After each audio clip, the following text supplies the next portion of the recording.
I concluded chapter 8 by pointing out that white fragility has not been well defined anywhere in the book, but I actually did miss something. And what I missed is at the end of chapter 8, and it's horrible, okay? Because here comes, it's still not a definition, but it might help hone in on what right fragility to this woman is, and it's oxymoronic. It grates against any normal person's definition of being fragile. Okay, here we go. White fragility is more than mere defensiveness or whining.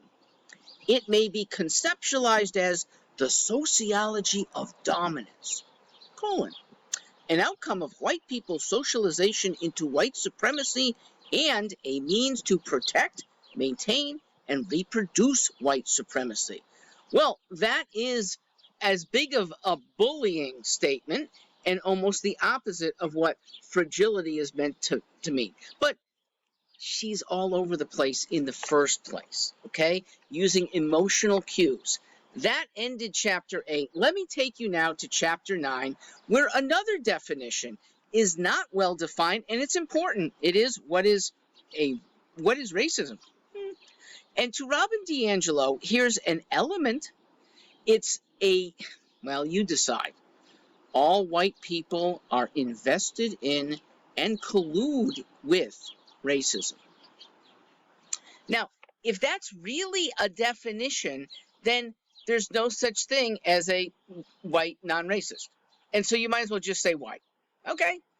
Now, it's a horrible then thing to say, because then you'd be brandishing a whole race of people with something that really is diabolical, okay, when you use a true definition of racism. I've defined racism as pernicious or benign. And if we are sticking with the pernicious one, which seems to pervade everybody's thought these days, then you've really slandered everyone, and it gets you nowhere.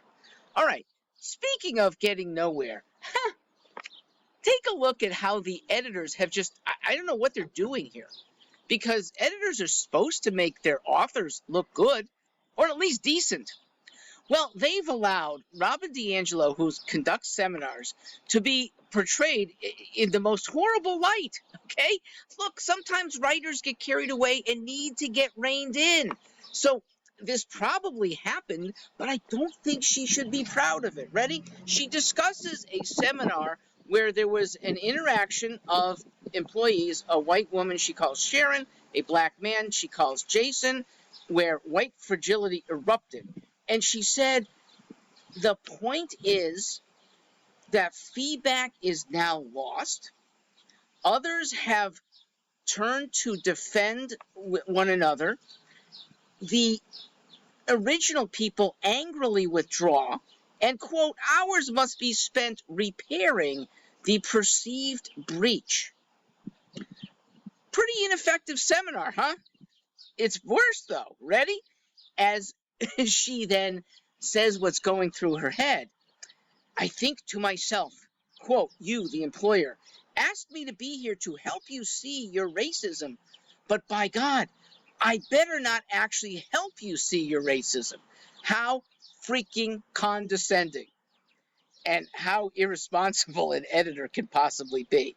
All right, so there's unintentional prejudice that she's trying to get forward, but no way does this help the situation. There's another seminar alluded to on the very next page where she discusses a woman born in Germany during the American occupation, and she claims that you made assumptions about me, claims German Eva. And she says that Eva said she had never in Germany seen a black person before the American soldiers came. And when they did come, quote, all the German women thought them so beautiful that they wanted to connect with them. Robin DiAngelo says this was evidence that she held no racism. It's pretty good evidence, okay? It is far better evidence than the assumptions that DiAngelo makes about almost everybody else.